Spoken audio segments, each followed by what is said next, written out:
دیکھو حضور کے میلاد پر میں نے کیا بات چھیڑی ہے، بڑی ضروری سمجھی ہے تو چھیڑی ہے۔ نبی پاک کو نا اپنے دادا سے بڑا پیار ہے، بڑا، دادا سے، والد سے تو ہوتا ہی ہے، ماں سے تو ہوتا ہی، حضور کو اپنے دادا سے۔ بخاری شریف میں حدیث ہے، جناب ابو سفیان رضی اللہ تعالیٰ عنہ حدیث کے راوی ہیں، فرماتے ہیں کہ جنگ میں حضور کے ساتھ تھا فتح مکہ کے بعد، تو کافروں نے بڑا شدید حملہ سامنے سے کر دیا۔ فرماتے ہیں جب انہوں نے شدید حملہ کیا تو مسلمان تھوڑے پیچھے ہٹے، ارادہ یہ تھا کہ نئی منصوبہ بندی کے ساتھ آگے بڑھیں گے۔ کہتے میں نے نبی پاک صلی اللہ علیہ وسلم کے گھوڑے کی لگام تھامی ہوئی تھی، صحابہ پیچھے ہٹے پر حضور نہیں پیچھے ہٹے اور آگے بڑھے، تو میں نے کہا یا رسول اللہ سب لوگ پیچھے ہٹ رہے ہیں، ذرا پیچھے ہٹ کے نئی حکمت عملی، نئی تازگی کے ساتھ وار کریں گے تاکہ مقابلہ کر سکے، تو جنگ کا موقع ہے، جنگ کا وقت ہے۔ اور حضور وہاں نعرہ کیا لگاتے ہیں؟ فرمایا پیچھے نہیں ہٹنا، کیوں؟ انا النبی لا کاذب انا ابن عبد المطلب لا کاذب، فرمایا پیچھے نہیں ہٹنا ہے، ایک تو اس لیے نہیں ہٹنا کہ میں نبی ہوں اور یہ بھی سچ ہے، اور اس لیے بھی پیچھے نہیں ہٹنا کہ میں کوئی معمولی آدمی نہیں، میں عبد المطلب کا پوتا ہوں۔ اب پیچھے ہٹنا، کتنی دلچسپی اپنے دادا کے ساتھ، کتنا پیار ہے۔ ضروری نہیں دادا پی ایچ ڈی ہو تو پھر ہی پیار کیا جائے، یہ بھی ضروری نہیں کہ دادا کروڑ پتی ہو تو پھر بھی پیار کیا جائے، یا دادا پیر ہو، صوفی ہو، عالم ہو تو پھر ہی پیار کیا جائے۔ ماں باپ تو ماں باپ ہی ہوتے ہیں، ماں باپ تو ماں باپ ہوتے ہیں۔ مجھ سے کوئی کہے میں اپنی اماں پہ 6 جلدوں میں کتاب لکھ سکتا ہوں، میں ذمہ داری سے کہہ رہا ہوں، وضو کے ساتھ بیٹھا ہوں، اگر کبھی اللہ مجھے موقع دے تو میں کئی جلدوں میں اپنے والد پر کتاب لکھ سکتا ہوں۔ یہ ضروری تو نہیں کہ ماں باپ پڑھے لکھے ہوں تو پھر ہی ان پہ لکھا جا سکتا ہے۔ ماں اگر اپلے بھی تھاپتی ہو نا، اسے الف با تا سا نہ بھی دیکھ کے پڑھنا آتا ہو تو بیٹے سے پیار کتنا کرنا ہے یہ اسے آتا ہوتا ہے، یہ اللہ اسے دیکھ کے بھیجتا ہے، اس کے لیے کسی پی ایچ ڈی کی ضرورت یہ اسے پتہ ہوتا ہے، یہ اللہ تعالیٰ اس کے سینے میں پہلے اتارتا ہے۔ نبی پاک صلی اللہ علیہ وسلم کو بڑا پیار ہے، آنا ابن عبد المطلب، اور میں کوئی معمولی آدمی نہیں، میں عبد المطلب کا پوتا ہوں۔ یہ جنگوں میں حضور اعلان کرتے۔ اب دوسری کتاب دیکھی الوفا شریف میں اور شفا شریف میں حدیث ہے، حضرت عمر فاروق راوی ہیں، فرماتے میں کھڑا تھا، یہودیوں کا ایک بہت بڑا عالم ہے، زید بن دسنا اس کا نام ہے، حضرت بلال حبشی رضی اللہ تعالیٰ عنہ فرماتے ہیں کہ جب کہیں ضرورت پڑتی تھی تو ہم لوگوں سے قرضہ لیتے تھے، وہ ایک دن مجھے کہنے لگا مجھ سے قرضہ لے لیا کرو، میرے پاس پیسے پڑے ہوتے ہیں، میں نے اس سے قرضہ لے لیا نبی پاک صلی اللہ علیہ وسلم کے مہمانوں کے لیے، کیونکہ میری ذمہ داری تھی مہمانوں کی دیکھ بھال۔ آپ فرماتے ہیں کہ ابھی اس کے حضرت عمر فرماتے ہیں کہ وعدے میں 3 دن باقی تھے، میں حضور کے ساتھ تھا، وہ عالم تھا یہودیوں کا، تورات جانتا تھا، تو چوک میں اس نے کھڑا کر لیا اور کھڑا کر کے کہنے لگا نبی کریم صلی اللہ علیہ وسلم سے کہ میرے پیسے دیں، تو حضور صلی اللہ علیہ وسلم نے فرمایا کہ ابھی تو 3 دن باقی ہیں وعدے میں، انشاءاللہ وعدے پہ دے دیں گے۔ میں نے جو مضمون چھیڑا ہے وہ میں نے مکمل کرنا ہے، آپ میری بات پہ توجہ کرنا۔ میں کہہ چکا ہوں کہ حضور کو دادا سے بڑا ہی پیار ہے۔ اب وہ یہودیوں کا عالم کیا کہتا ہے نبی پاک کو، تانا کس طرح دیتا ہے، معاذ اللہ ثم معاذ اللہ، نقل کفر نہ باشا۔ جب حضور نے کہا نا ابھی 3 دن باقی ہیں تو کہنے لگا جی معاذ اللہ ثم معاذ اللہ، پھر معاذ اللہ، کروڑ دفعہ معاذ اللہ، کہنے لگا جی عبد المطلب کی اولاد کا طریقہ یہ ہے، پیسے لے لیتے ہیں پھر واپس نہیں کرتے، ہے نا اشتعال والی بات۔ یعنی ویسے ہی آپ کسی کو کہیں کہ تیرے دادے کی اولاد ساری کا طریقہ ہی وہ گرم ہو جائے گا، اور اگر یہ کہہ دیا جائے اس ذات کے بارے میں جس سے آپ پیار بھی عشق کی حد تک کرتے ہوں، تو اب تھپڑ تو بنتے ہیں نا 4، اب ڈنڈا تو بنتا ہے نا۔ لیکن میرے نبی پاک اشتعال میں نہیں آتے تھے، مزاج نہیں تھا رسول کریم۔ نبی کریم صلی اللہ تعالی علیہ وسلم اتنی بڑی بات کر دی کہ حضرت عمر کہتا ہے میں نے یوں کر کے تلوار پہ ہاتھ رکھا، نکال لی نیام سے باہر، گردن اڑاؤں گا اس گستاخ۔ رسول کریم نے فرمایا عمر یہ تو کیا کر رہا ہے، تیرے تو ذمہ یہ تھا کہ تو اسے نرمی کا کہتا اور مجھے پیسے دینے کا کہتا، اب اس طرح کر، اسے فلاں جگہ لے جا، وہاں کھجوریں پڑی ہیں تول کے دے دے، چل 2 کلو زیادہ بھی دے دینا۔ حضرت عمر فاروق رضی اللہ تعالیٰ عنہ کہتے ہیں میں نے کہا حضور زیادہ کس بات کی، میں تو پوری بھی ذرا ناپ تول کے دوں گا۔ اور احتیاط سے کس بات کی زیادہ؟ اس نالائق کو زیادہ دوں؟ تو حضور فرمانے لگے زیادہ اس لیے دینی ہے کہ تو نے اسے ڈانٹا ہے، تو نے تلوار دکھائی ہے، اب 2-3 کلو زیادہ دینی۔ حضرت عمر کہتے ہیں میں لے گیا اور میں نے 2-3 کلو کھجوریں زیادہ دی، پر وہ میرے اندر جو اس کے بارے میں کوفت تھی وہ جاتی نہیں تھی، میرا دل کرتا تھا کاٹ ڈالوں اسے، اور جب میں نے دے لی نا تو میرے قریب آیا، میرے گھٹنے پہ ہاتھ رکھا۔ آنسو بڑے قیمتی ہوتے ہیں، ایک کبھی نکلتے ہیں۔ کہتے ہیں جب میرے گھٹنے پہ اس نے ہاتھ رکھا تو وہ یہودیوں کا عالم رو پڑا، کہنے لگا عمر تیرا کیا خیال ہے کہ میں بلا وجہ یہ میں نے بات کر دی؟ کہا نہیں، تو روتا کیوں ہے؟ پہلے بے ادبی کرتا ہے اب روتا ہے۔ تو کہنے لگا عمر میں کوئی معمولی آدمی نہیں، میں پڑھا لکھا بندہ ہوں، معمولی ہوتا تو جلدی مان جاتا، میں تورات کا، انجیل کا، زبور کا عالم ہوں، میں نے آخری نبی کی ساری صفتیں اپنی کتابوں میں پڑھی ہیں، میں نے ساری باتیں چھپ چھپ کے نبی پاک میں دیکھ لی تھی۔ ایک بات میں نے حضور کی آزمانی تھی ابھی، وہ یہ تھا کہ نبی پاک کے سامنے جتنی بھی جہالت کرو گے نا، اللہ کے رسول کا حلم اس پر غالب آ جائے گا، حضور کا صبر اس پر غالب آئے گا۔ میں نے نا آج وہ آزمانا تھا، اور میں نے نا سازش کر کے بلال کو پیسے دیے تھے، اور میں نے سازش کر کے 3 دن پہلے مانگے تھے، پر عمر تجھے مبارک ہو، میں نے تو آزما کے مانا ہے، تو بغیر آزمائے محمد عربی کا غلام بن گیا ہے، اب لے جا، مجھے معافی بھی دلا، اور نبی پاک صلی اللہ علیہ وسلم کی غلامی بھی میرے لیے، اس سند پہ بھی تو میرے ساتھ شامل ہو۔ زندگی میں اشتعال نہ اپنے آپ کو آنے دے۔ لوگ دنیا میں باتیں کرنے آئے ہیں، اور باتیں کرنے والے رہ جایا کرتے ہیں، باتیں کرنے والے، میری بات کی سمجھ آ رہی ہے، اور کام کرنے والے وہ کر جاتے ہیں۔ اگر آپ باتوں پہ آپ وقت گزاریں گے تو رہ گئے۔ اشتعال، وکیلوں کو بھی یہاں اشتعال آتا ہے، یہاں ڈاکٹروں کو بھی اشتعال آتا ہے، یہاں فلانے کو بھی اشتعال آتا ہے، یہاں بھئی آپ کس چکر میں پڑ گئے؟ اگر آپ کو اشتعال ہی آنا ہے، آپ دیکھیں نا اہل طائف نے نبی پاک کے ساتھ کیا کیا۔ تاریخ میں نا کچھ الفاظ ایسے ہیں جو پڑھے نہیں جاتے۔ جب انہوں نے کہا کہ معاذ اللہ آپ نبی ہیں جو دروازہ دروازہ گھوم رہے ہیں، آپ نبی ہیں جن کے ساتھ لشکر ہی کوئی نہیں، پیسے ہی کوئی نہیں، آپ ہیں، اتنے سخت جملے، پھر پتھر بھی مارے۔ اشتعال تو 1.5 منٹ میں آ جاتا ہے بندے کو، اور ہمارے ہاں تو رہ بھی صرف اشتعال ہی گیا ہے، صرف اشتعال ہی ہے، جس کو دیکھو اسے اشتعال ہے، ادھر بھی لڑائی، ادھر بھی دنگا، ادھر بھی فساد۔ بھئی آپ چھوڑیں۔ رسول کریم علیہ السلام کو حضرت زید بن حارثہ نے کہا حضور دعا کریں یہ تباہ ہو جائے، نبی پاک نے فرمایا لفظ حدیث کے، فرمایا لم ابعث لعانا، فرمایا میں کو تانے دینے والا بن کے آیا ہوں، میں کو وہ ہوں جو تانا زنی کروں گا، بد دعا دوں گا انہیں۔ فرمایا انما بعثت ہادیا و رحمہ، فرمایا میں تو رحمت بن کے آیا ہوں اور لوگوں کو ہدایت کا راستہ دکھانے کے لیے آیا ہوں۔ زندگی میں کبھی بھی اشتعال۔ ایک بات اور کرنی ہے آپ سے، اس پر بھی آپ نے خاص توجہ کرنی ہے، جو ہمارے لیے سرکار کی محتاجی میں سے خیرات ہم نے لینی ہے، وہ یہ ہے نبی پاک صلی اللہ علیہ وسلم کو نا قرآن مجید نے حریص کہا۔ اللہ اکبر، یہاں شاید آپ مجھے کہہ دیں تو میں ناراض ہو جاؤں، لیکن قرآن نے کہا حریص علیکم بالمؤمنین رؤوف الرحیم۔ اللہ کرے کہ ہم قرآن کے الفاظ پر غور کریں۔ حریص علیکم، اے میرے محبوب کے غلاموں، نبی پاک صلی اللہ علیہ وسلم نا تم پر حریص ہیں، یعنی تمہاری بھلائی چاہنے میں جلدی کرتے ہیں، تمہاری بھلائی چاہنے میں۔ یہ ایسے الفاظ ہیں کہ اس سے بڑھ کر میں ان کا معنی نہیں کر سکتا، اگرچہ علماء تفسیر نے حریص علیکم کے کئی معنی بیان فرمایا محبوب کو جلدی ہے۔ بیٹا بھی اماں سے کہتا ہے اماں آہستہ آہستہ ہی میری ترقی ہوگی نا۔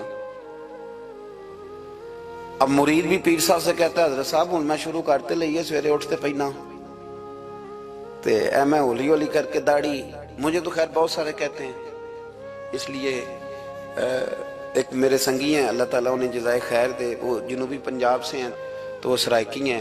اب ہمیں اللہ نے یہ اعزاز دیا ہوتا ہے کہ ہمارے پاس ہر زبان کا بندہ ہوتا ہے، اس لیے کئی دفعہ اپنی زبان بھی گڈ مڈ ہو جاتی ہے، کیونکہ سب سے بات کرنی ہوتی ہے نا جی۔ تو مجھے کہنے لگے ایک دن فون کر کے پیر صاحب مبارک ہو گئے. میں نے کہا جی خیر مبارک. کیا ہوا؟ کہنے میں ان چھوٹی چھوٹی داڑھی رکھ لئی اللہ دے فضل نہ. میں کہا چلو میں تیری مبارک قبول کیتی تو مہربانی کری انہوں کھاد شاد پاندا رہی تاکہ تھوڑی بڑی بھی ہو ہی جائے کہ جی مبارک ہوئے. میں چھوٹی چھوٹی میں کہ چلو اللہ کریم خیر کرے گا بڑی بھی ہو جائے. حالانکہ داڑھی کا کوئی وزن ہی نہیں ہوتا. کیوں ہوتا ہے؟ نہ چھوٹی کا نہ بڑی کا. اللہ سمجھنے کی توفیق عطا فرمائے. باہر کہ جو بات عرض کرنی ہے اس کی طرف آتا ہوں آپ حضرات سے.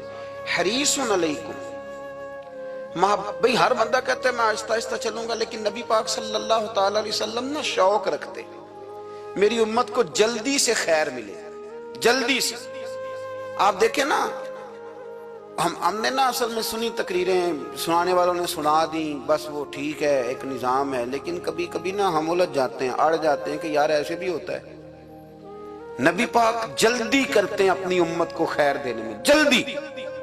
حضرت ابو ہریرہ نے حافظہ مانگا تو فٹافٹ دیا حضور. حضرت جابر ابن عبداللہ نے کہا حضور گھر میں غربت ہے تو فرمایا یہ کلو لے جا، کھول کے نہ دیکھنا کھجوریں، کھاتا رہنا ختم کوئی نہیں ہوگا.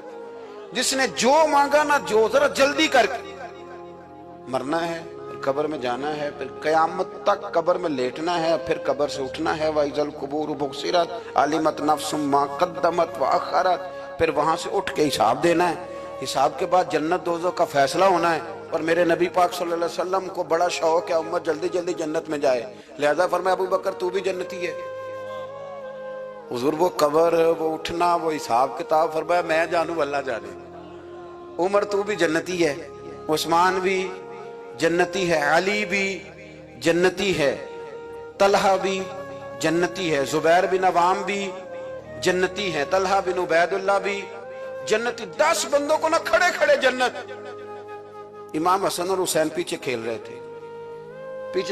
تھے تو پوچھ لیا کسی نے حضور یہ 10 تو جنتی ہیں، تو فرمایا جو پیچھے ہیں تو کہا سید الشباب اہل الجنہ، یہ جنتی ہیں اور یہ جنتیوں کے سردار. آپ ذرا پلٹ کے دیکھ لیں کس طرح حضور نے، اور یہ اس شوق کو آپ سمجھیں. ہمیں تو شوق ہی کوئی نہیں. اب یقین کریں نہیں شوق، زیادہ سے زیادہ شوق ہوگا تو اپنے بیٹے کے حق میں ہوگا کہ جلدی جوان ہو جائے. اور اس میں بھی ہماری ڈبل لالچ ہوتا ہے کہ بچہ جوان ہو جائے اور میں کبھی بوڑھا بھی نہ ہوں، یہ بھی جوان ہو جائے اور میں بھی جوان ہی رہوں. بھئی یہ تو نہیں نہ ہو سکتا. اگر وہ جوان ہوگا تو پھر آپ کو بوڑھا ہونا پڑے گا. لیکن ہمارا ڈبل لالچ ہے کہ یہ بھی جوان ہو جائے اور میں بھی جوان ہی رہوں. یہ ہو سکتا؟ نبی پاک صلی اللہ علیہ وسلم نے فرمایا، آپ ذرا غور کریں، فرمایا وہ پیر رومہ ہے جو خرید کے دے دے گا میں اسے جنت کی بشارت دیتا ہوں. فرمایا جو مسجد بنائے گا میں گارنٹی دیتا ہوں اپنے لیے جنت میں مکان بنا لے گا. میرے رسول کریم علیہ السلام جنت کو آسان کرتے چلے گئے. فرمایا 2 چیزوں کی ضمانت دے دے، زبان اور شرمگاہ کا غلط استعمال نہ کرنا، میں تجھے گارنٹی دیتا ہوں کہ رب تجھے بغیر حساب کتاب جنت عطا کر دے گا. جلدی کے ساتھ حضور نے یہ شوق پیدا کیا. ہمارے ہاں نا ہر معاملے میں تیزی ہے. امیر راتوں رات ہونا ہے، حسین راتوں رات ہونا ہے، اور بادشاہ بھی نیک ذرا آہستہ آہستہ ہو کے کرنا ہے، آہستہ آہستہ آہستہ آہستہ. اور تو ہر ویلے مسیطے بہ رہے ہیں اور کتے بھئی ہے جی. بھئی مسجد اللہ کا گھر ہے، تیرے گھر بیٹھتے تو 2-3 دن زیادہ بیٹھتے، تو نے کہنا تھا کوئی اور کام بھی کریا کر. اللہ کے گھر بیٹھے ہیں تو یہاں بھی تجھے اعتراض ہے. کدھر جا کے بیٹھے، کدھر بیٹھے جا کے. ہمارا ایک پیر بھائی تھا، اللہ اکبر، تو حضرت صاحب کے پاس آ کے نا کسی نے شکایت لگائی اس کی کہ اس کے گھر والے کہتے ہیں تیار والے پیران کو لے بیٹھا رہنا ہے. تو سب ہنس پہ فرمان لگے ایک باری پھر گل کری. کہتا جو کہتے ہیں ہر وقت پیروں کے پاس بیٹھ رہتا ہے. فرمایا یار بڑا مزہ ہے، ایک باری پھر کری. تو وہ جب حضرت صاحب کو مزہ آتا تھا تو ہمیں مفت میں آنا شروع ہو جاتا تھا. تو یہ تو بڑی بات ہے نا جی کہ کوئی کسی اللہ والے کے پاس بیٹھتا ہے. میری بات کو سمجھ لیں، جلدی کرتے رسول کریم. ہمیں بھی تھوڑی جلدی کرنی چاہیے نبی پاک کا غلام بننے. صحابہ نے بڑی جلدی کی. آپ یقین کریں 1 منٹ بھی دائیں بائیں نہیں. بس آج حکم آیا، آج ختم، آج ہی عمل ہوگا. کل پرسوں ترسوں کی بات کوئی نہیں. ساری دنیا جاتی ہے نا مدینہ شریف اور جا کے دیکھتی ہے مسجد قبلتین، 2 قبلوں والی مسجد. یار بڑا مشکل کام ہے، بڑا مشکل کام ہے. لوگ کہتے ہیں پہلا تسی انجان دے سو، اب یہ کہنا شروع کر دیا بڑا مشکل کام ہے. حضور نے 4 رکعتوں والی نماز 2 ادھر منہ کر کے پڑھائی اور پھر 2 رکھتے ہیں. اور یار مشکل ہے کام, بڑا مشکل. یہاں تو میرے بھائی پگڑی کا سٹائل بدل ناراض ہو جاتے ہیں.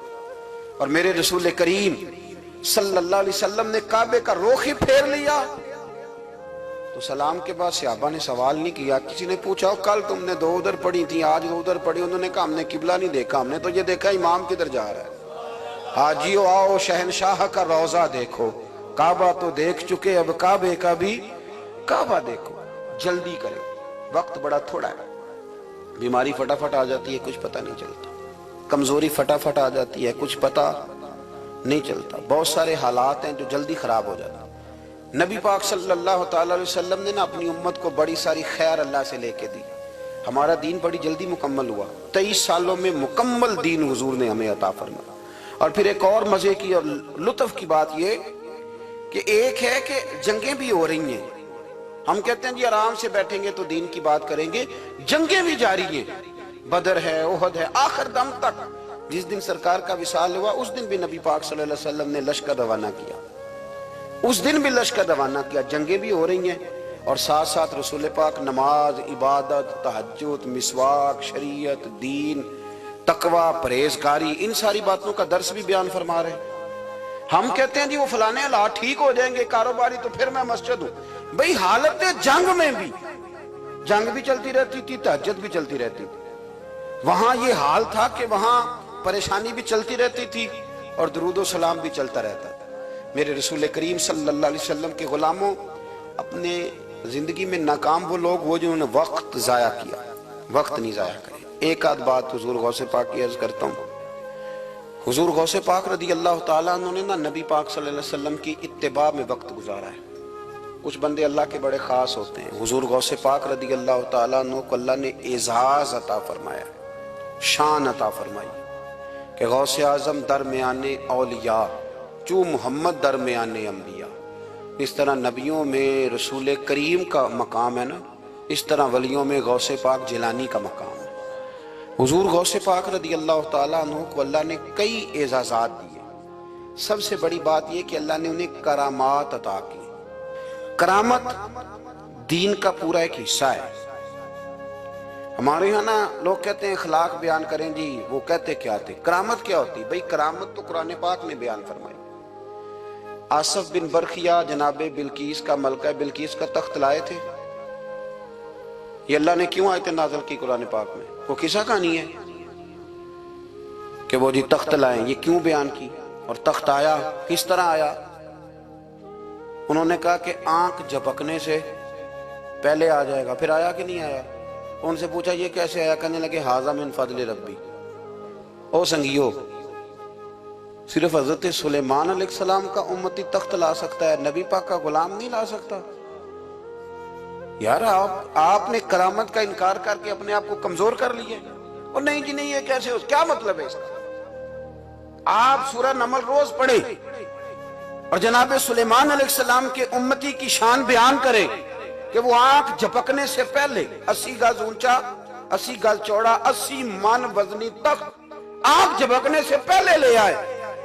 کسی بندے کا ایمان خراب نہیں ہوتا. اور میرے غوث پاک جیلانی, یہ وہ بندے ہیں جن کے بارے میں نبی پاک نے فرمایا کہ میری امت کے علماء بنی اسرائیل کے نبیوں کی طرح ہیں, امتیوں کی طرح نہیں. کن کی طرح؟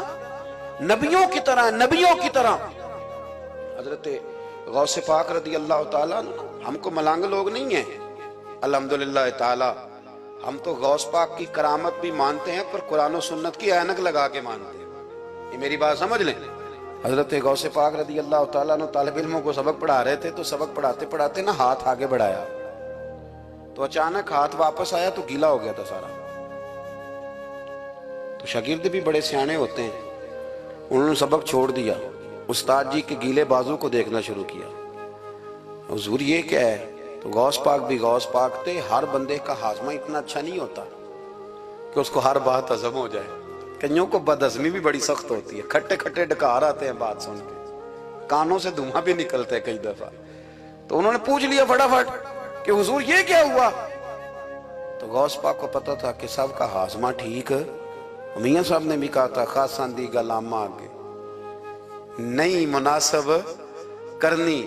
اگلا شعر میں نہیں یہ پڑھنا کیونکہ زیادہ ڈاڈ ہے تو میں ادھر ہی رہتا ہوں. اتنا ہی کافی ہے کہ خاصاں دی گل عامہ آگے نہیں مناسب کرنی. انہوں نے کہا حضور یہ کیا ہے؟ تو آپ فرمانے لگے تمہارے والی بات نہیں. اللہ اکبر. ابھی سبق پورا ہو رہا تھا تو بندے دوڑے دوڑے آ گئے اور انہوں نے نعرے لگانے شروع, یا غوث یا غوث یا غوث. لوگ کہتے ہیں غوث پاک سے ملتا نہیں. میں کہ ٹھیک ہے انہوں نہیں نہ ملیا, جنہوں ملیا اس تے رولا پانا نہ بڑا ملیا ہے بڑا ملیا ہے بڑا ملیا. اپنا اپنا معاملہ نا. کسی نے کہا حضور کچھ نہیں دیتے تو کسی نے کہا میرے کریم سے گر قطرہ کسی نے مانگا. دریا بہا دیے در بے بہا دیے. جس کو ملا ہے وہ تو شور کرے گا. تو تھوڑی دیر کے بعد ہی بندے پہنچ گئے.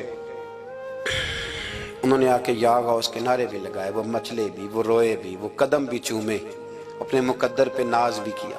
شکر ہے اللہ کا, اللہ نے ہمیں آپ کا غلام بنایا, شکر ہے. تو طالب علموں نے پوچھا ہوا کیا؟ کہنے لگے کشتی میں بیٹھے تھے تو ڈوبنے لگی تھی. تو ہم نے کہا کہ ہم تو غوث پاک کے ماننے والے ہیں. تو پھر حضور غوث اعظم کا دست مبارک نمودار ہوا ہے اور کشتی کو پکڑ کے کنارے لگا دیا ہے. کشتی کو پکڑ کے کنارے لگا دیا ہے. ایک قریب کہنے لگا یہ کیسے ہو سکتا ہے؟ تو دوسرا اس کی کمر پہ تھپکے دے کے کہنے لگا ویسے ہی ہو سکتا ہے جیسے آصف بن برقیہ کے ذات ہوا تھا, بالکل ویسے ہی ہو سکتا ہے. سیدنا غوث اعظم کی کرامات اتنی متواتر کے ساتھ ہیں کہ ملا علی قاری فرماتے اتنی تو کرامتیں سنی نہیں جتنی غوث پاک کو اللہ نے عطا فرمائی. رب کریم نے انہیں درجہ دیا, وقار دیا, ان کی دعاؤں کو قبولیت دی. اللہ نے انہیں اعزاز کے ساتھ نوازا, اللہ نے ان پر فضل فرمایا. ایک تاجر تھا تو ملک شام جاتا تھا اکثر تجارت کرنے کے لیے. مال کما کے لاتا, غریبوں کی بھی مدد کرتا, مدارس کی, مساجد کی, سب جگہ جہاں دین کی ضرورت ہوتی پہنچتا. ایک بغداد میں اور درویش بھی گزرے جن کا نام شیخ حماد ہے, وہ بھی بڑے درویش تھے. وہ تاجر شیخ حماد کے پاس گیا, کہنے لگا میرے لیے دعا کر دے, میں جا رہا ہوں سفر کے لیے. تو انہوں نے کہا میں صبح بتاؤں گا. استخارہ کیا, صبح کہنے لگے نہ جانا, تیرا مال بھی لوٹ جائے گا اور تو قتل بھی ہو جائے گا. وہ بڑا پریشان ہوا, حضور غوث پاک کے پاس گیا, کہنے لگا حضور وہاں بھی میں نے کہلا بھیج دیا ہے, سامان میرا پڑا ہے, جاؤں گا نہیں, پیمنٹ نہیں کروں گا, ملے گا نہیں تو خسارہ ہو جائے گا, مہربانی فرمائے. غوث پاک نے مراقبہ کیا, فرمایا تو جا اللہ خیر کرے گا, تو جا اللہ خیر کرے گا. مرید کا عمل کے یقین, پیر کا عمل کے یقین. چلے آپ فیصلہ کر لیں تو میں آگے بڑھتا ہوں.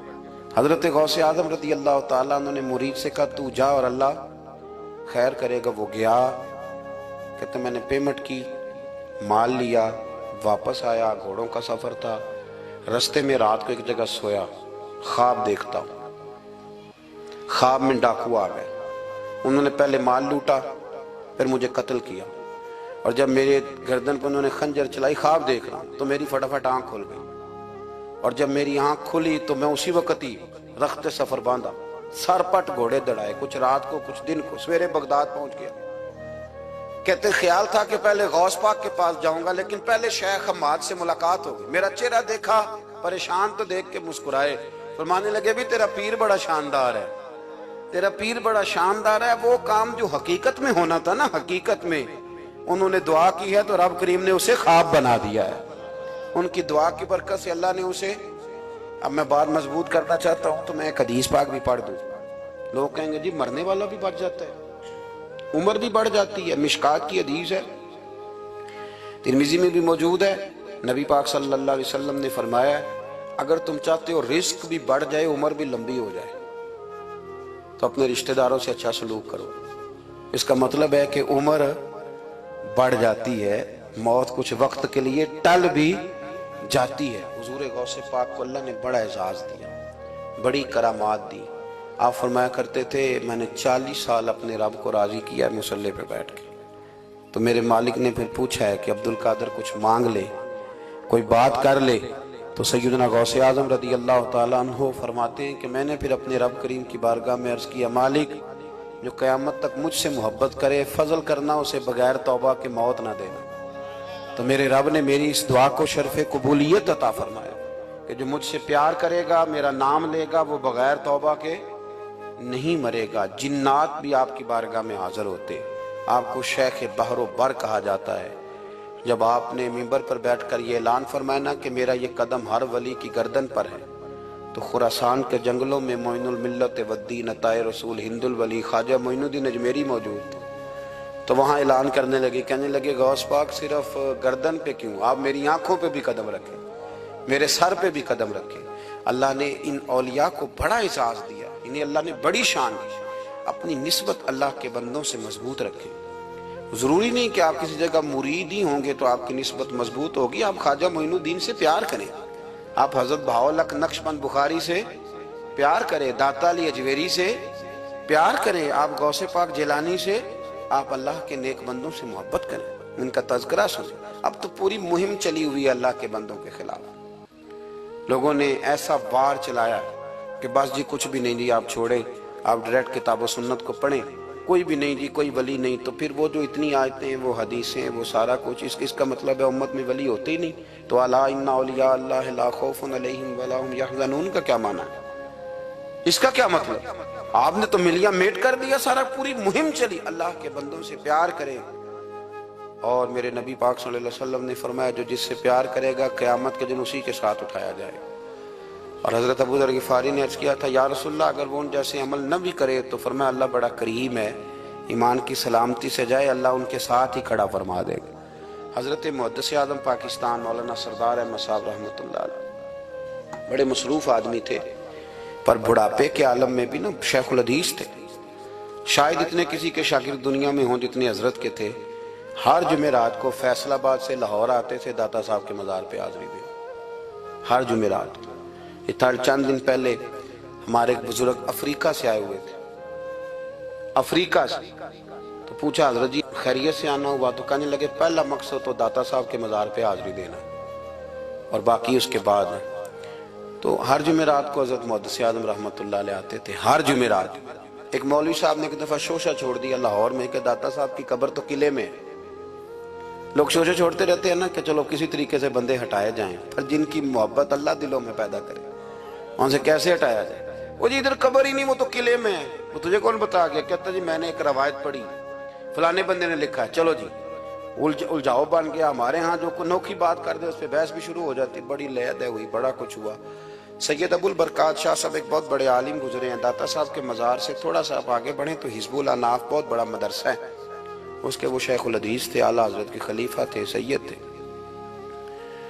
حضرت مولانا سردار احمد صاحب اسپیشل فیصل آباد سے آئے، سید صاحب کو وہاں سے ساتھ لیا، داتا صاحب کی مسجد کا سپیکر کھولا اور کھول کے فرمانے لگے جس بندے کو شک ہے نا کہ داتا صاحب یہاں موجود نہیں، قلعے میں ہیں، وہ آ جائے، میں داتا صاحب کو آواز دوں گا، داتا صاحب قبر سے بول کے کہیں گے میں اندر ہی ہوں، آ جائے میں آواز دے۔ بات ویسے کافی بڑی ہے، آپ کے اگر ذوق اس پر توجہ دے تو داتا صاحب اندر سے بولیں گے اور کہیں گے کہ نہیں میں یہی ہوں۔ وہ سید صاحب کہتے ہیں کہ مینوں تو ایک گھر تیری دسی ہے گل، ساتھ ہی لے آئے ہو، وہ گھر میں بتانا تھا۔ اور کہتے ہیں جبہ کھینچ کے نا محدث اعظم کا، کہنے لگے مولانا آپ نے بڑا دعویٰ کر دیا ہے، بڑا دعویٰ کر دیا آپ کہ داتا صاحب اندر سے بولتے، بڑا دعویٰ ہے۔ مولانا سردار احمد صاحب فرمانے لگے سید صاحب اپنی مرضی سے نہیں کیا، داتا صاحب سے پوچھ کے کیا ہے، داتا صاحب نے مجھے کہا ہے تو آواز دینا اور میں اندر سے بول پڑوں گا۔ فرمایا میں کل شام تک ادھر بیٹھا ہوں، جس کا دل کرے وہ آئے، میں انشاءاللہ تعالی آواز دوں گا اور علی بن عثمان حجویری قبر کے اندر سے بولیں گے، لیکن چونکہ پیچھے کرم تھا نا لہذا آیا کوئی بھی نہیں، پہنچا کوئی بندہ۔ تو یاد رکھیں اللہ کے بندوں سے پیار کریں۔ تنقید والے بندے ساری زندگی بیچارے اسی کھاتے میں رہے، کچھ نہیں بن سکا، خود بھی بے سرور رہے، دوسروں کو بھی بے سواد کیا، اپنے آپ کو مزیدار کریں۔ دو باتیں میں نے سیرت کی عرض کی ہیں، ایک تو اشتعال انگیزی سے بچیں زندگی میں، کبھی بھی کوئی کتنا مرضی لوگ اشتعال تو دلائیں گے، اشتعال میں نہ آئیں، اور دوسری بات یہ کہ جلدی کریں دین پر عمل کرنے میں، لیٹ نہ کریں، سرکار نے جلدی فرمائی ہمیں دین دینے میں۔ اور پھر ایک بات میں نے آپ کی خدمت میں یہ عرض کی ہے کہ اللہ کے ولیوں سے پیار کریں، اللہ ہمیں سمجھنے کی